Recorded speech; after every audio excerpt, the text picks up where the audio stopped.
I'm just putting my picture on Instagram.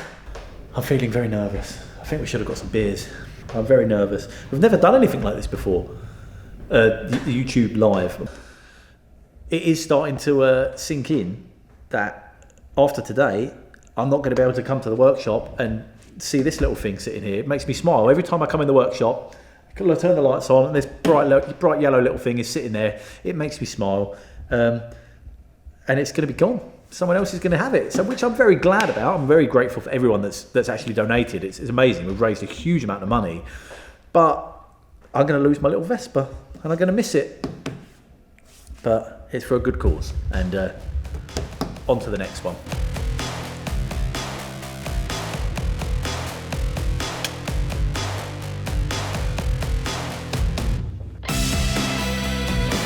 Well, I'm very sorry that we had a slight technical hitch. That is basically my rubbish internet. Thank you for joining me. Here we go. It was just a dead, rusty Vespa, and I've spent the last year in my evenings and weekends restoring this old thing, getting it back on the road. And I've done it. It's here. It's running.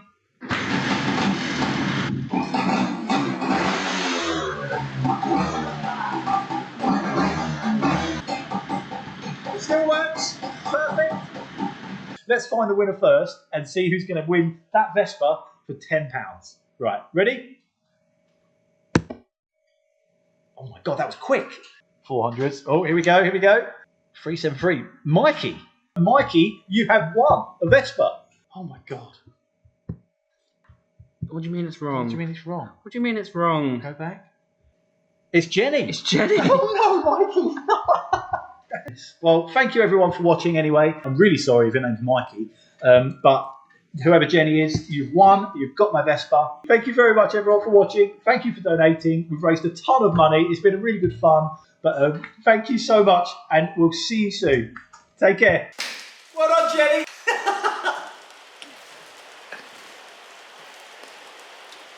Oh my goodness. Well, that is it. That is officially my first ever YouTube live, and yes, that was stressful. The amount of work that we've put into that, to do that document, getting it all ready, lining it all up, making sure it's all numbered correctly, making sure everything is going to run as smoothly as possible. And then the Wi-Fi was rubbish. So the first time we tried to do it, nobody could actually see what we were talking about, what we were doing. And then we read out the wrong number. I need to clarify something. So we're going to have to put, people aren't going to believe us, Dan. People think that we're thick. People think that we're stupid. We can read 373, but so the problem was that there was a column numbered, which is the one we should have been looking at. But then to the left of that, there was another row of numbers, but that didn't match up with the first one because there's a few empty ones at the top for whatever reason. And we were looking at the far left-hand column, not the main column with the right one. Fair enough, I hold my hands up. We are stupid. I feel so bad if Mikey was watching, or when Mikey watches the video. Oh no, can you imagine? He's going to be like, I've won. Every single person in the comments was just like, it's not Mikey, it's Jenny. You've read out the wrong number. Both of our phones were just going absolutely mad. People texting me like, Dom, Dan, you've got it wrong. Dan, it's wrong. What are you doing? It's not. It's like, oh no. Halfway through all of the kerfuffle, we knocked over a massive 2-litre bottle of water. So we're actually standing here now, filming the rest of it in a pool of water. We had the confetti cannon ready. Dan forgot to do it. I was going to do it and then you said, okay, thanks for watching. Oh, so it's my fault. Yeah. It's a weird feeling. It's a really weird feeling knowing that my little Vespa is going to go. Jenny's going to own it now. What a roller coaster, honestly. I'm hungry now. I need a beer. God, can we have a beer, Dan? My God.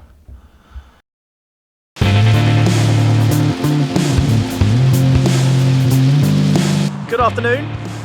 I'm back at the repair shop, walking down the lane, but everything is not as it seems.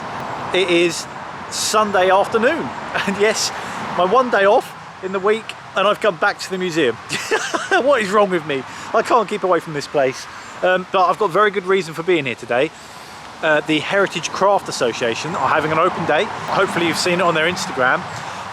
They posted it up on there. There's all these endangered crafts that experts are here demonstrating. And I mean, you didn't need to tell me twice about that, and I was absolutely down here like a shot. I've got to say, it's very odd being here and not being at work. I think the barn is actually open for the first time in a very long time, that I will try and film as much as I can. I've come out here on this rainy Sunday afternoon so you can enjoy the Heritage Craft open day from the comfort of your own home. You can stay there with your hot chocolate and you're staying there in your pajamas and have a wander around with me around the Heritage Crafts display, and I'll be wandering around the field getting soaking wet. You're welcome. Don't mention it. Oh my goodness, look at the queue, look at the people here. Very orderly queue there. I think there must be somebody sorting all that out. I'm going to try and jump through the rope now and see. I'll run through there and have a quick look. Oh yeah. Of course you can. Very orderly line, I'm very impressed. Who's in the forge? Oh, is it Nick? Oh, Nick's in the forge. Let's go and say hello. I think I've got to make it a bit more bulbous on this end. It's a bit more like a Norfolk bill hook at the moment. Good old Nick. I didn't know he was going to be here today. It's a very rare chance for Nick to be down. I think with COVID and everything like that, it takes two people to run that forge. Someone's got to be standing there pumping it the whole time. So it's obviously two people couldn't stand too close to each other. I've just met up with Mary from Heritage Crafts and she's given me a flyer. It's lovely to chat to her. Some of the things they do are really, really interesting. So this is a list of, look, critically endangered, endangered crafts.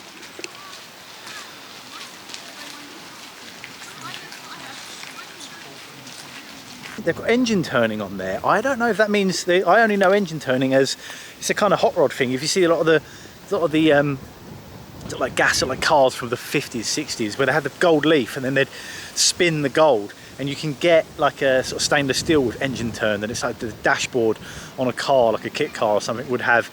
It's like a bit stainless steel sheet, smooth, that's got a brushed, sort of twisted, brushed finished. I wonder if it's that or if it's something else. That's really interesting. What was the other one on here that I quite fancied? Brilliant cutting. That's new, so that's just gone on there. That's a shame. Dave Smith is really, really good at doing brilliant cutting. That is when you get like pub mirrors and pub signs that have got the glass, like mirror that's glass, and it's all sort of beveled and cut in. And I can understand why that is endangered, because that is difficult. That is very, very difficult, and you need a lot of equipment and a big setup for that. Watching Dave do that is just incredible. So anyone out there wants to have a go, brilliant cutting, get hold of Dave Smith. Piano making, scissor making, oh my goodness, spade making, saw making, scissor making. The Heritage Craft Association are just encouraging, making young kids aware that these jobs are out there. You can do this sort of stuff, so good on them. I'm just wandering around the museum now. Well, I've realised it's been a while since I've updated you on their building progress on this big, the red one behind me, look. At the top, you can see where they put the beams, the structural beams run up and down there behind, and then these crossway ones are the hand split chestnut, and then on top of that it's not lime render, it's just clay. I spoke to the guy here from the museum whilst he was doing it. It is just clay. It's not wattle and daub or lath and plaster. It is some kind of weird hybrid, and that's it. And then they go over it with the white, with the lime wash. Hey, hang on a second, I've just had a thought. I'm just reading through Mary's list of endangered crafts. I didn't see wheeling on there. Using the wheeling machine must be endangered. Maybe it's not endangered. I know there's quite a few people out there doing it, but how few people do you need to be doing it to actually count as being endangered? I wonder. So, the hot news. Engine turning, yes, it is the sort of brushed, twisted finish that you imagine you can see, but she also said it's more to do with silversmithing, which is like on the inside of a watch, you know, all the fancy bits in there. What else did I confirm? Spade making. 2 people in Northern Ireland, that's it. Hand forging spades. So now I need to try and figure out how I can get to Northern Ireland to go and meet them. I guess the rest of them are just pressed out rubbish ones made abroad somewhere. And then there are the big news, which is actually very interesting. She's aware of wheeling machines and English wheeling, but it's not on the list, but it could be. They update their list every 2 years, so I think about 18 months or so, they're going to update their list, and I'm going to try my best to get wheeling put on their list. I don't think it will go on the red endangered list. It's not critical, because I know there are lots of people out there that are doing it, but it's still well worthy, in my opinion, of getting on their list, because just to raise awareness of it, get people into it. So you never know. Look, in a couple of years, could be me on the end there with my little Ranelagh wheeling machine, standing there, talking to people like you, showing you about wheeling.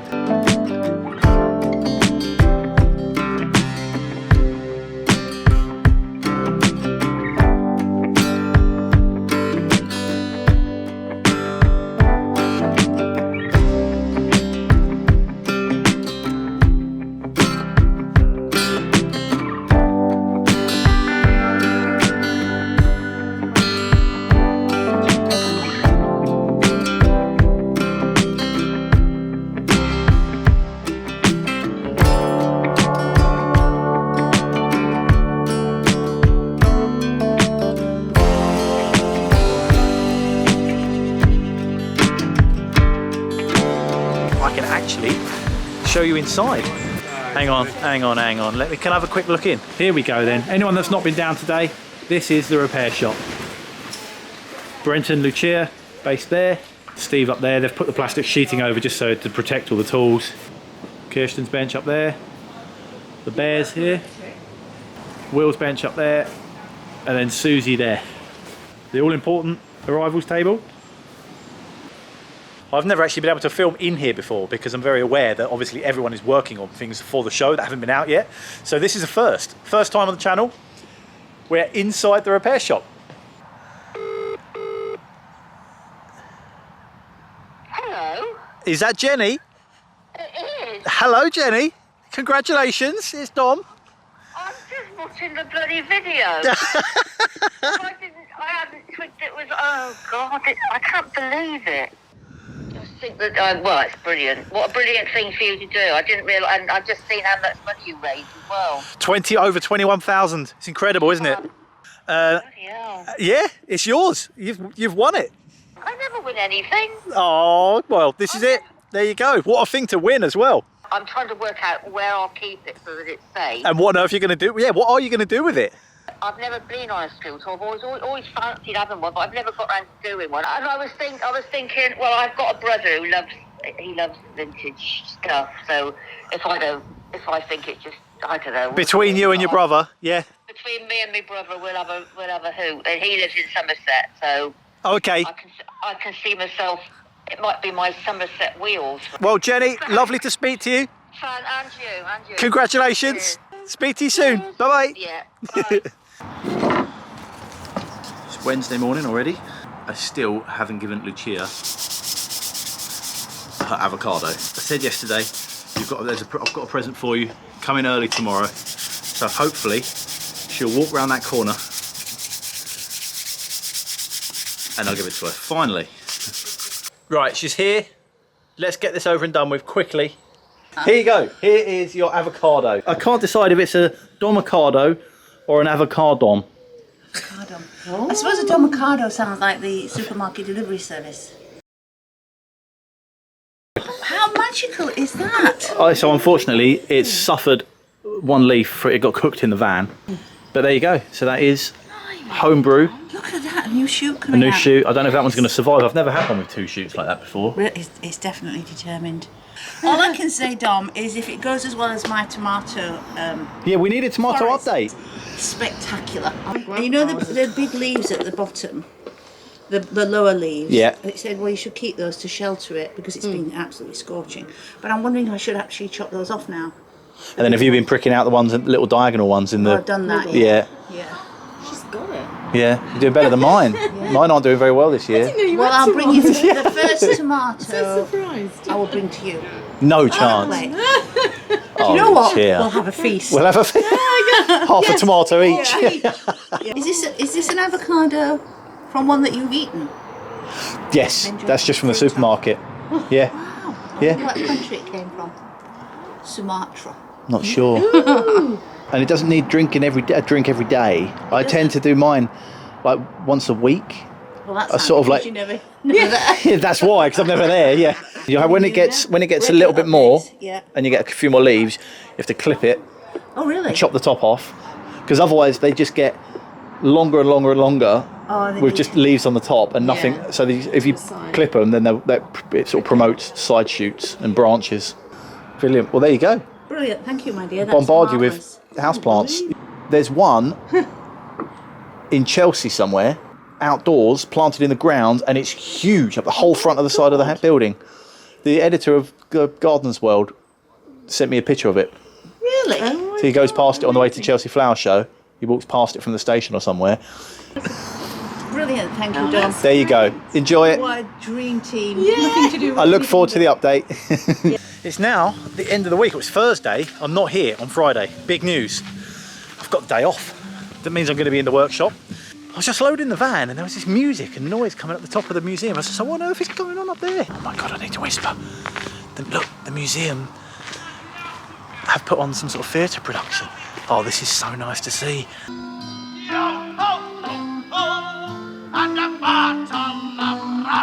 How nice is that? Pouring down with rain. So many people have come out to watch the theatre. Bless them. It's brilliant. It's really good. The museum do so many things like that to just, you know, they're very creative about what they do. Open days and things like that, evening cinema screenings and things, drive-ins, all sorts of stuff. So hey, there's a note worth checking their website, see what they've got going on. Right, well that's it. As I was saying, I'm loading the van. It's Thursday evening. I'm on the way back. I'll catch you in the workshop tomorrow. The Vespa is still here. I've been in touch with Jenny. She's gone on holiday. I'm waiting for her to get back, and then I'm going to drop that up to her. But it's there at the front of the door, ready to go.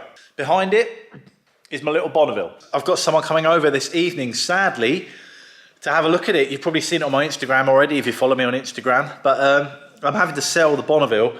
I don't use it anywhere near as much as I used to. When I had my workshop up in London, I used to whiz around all the time, back and forwards. But now I'm at the repair shop full time.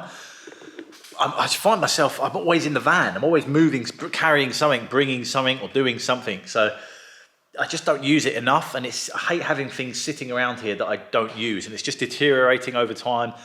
It's a sad day. I've had it for a good few years. I've enjoyed owning it. It's been brilliant. But it's time to pass it on to somebody else. Other news, right, here we go then. This is a big one. And now a lot of you have been asking about my 356, and yes, I'm desperate to get started on it. I absolutely can't afford to get started properly on it. First thing I started collecting was this table, the Select bench. The goal is to get that 356 on that red Select table.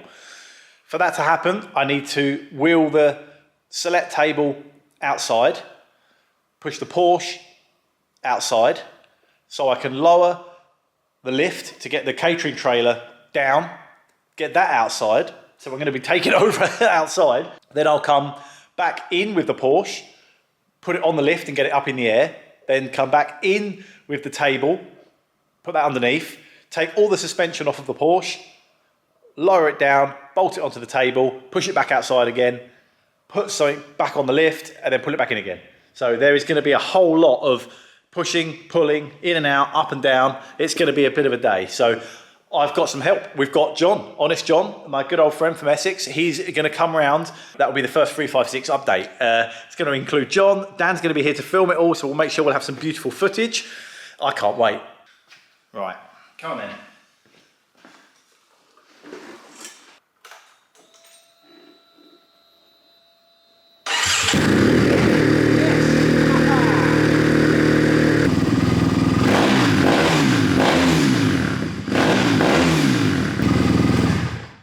Well, come on, what better advert do you need than that, hey?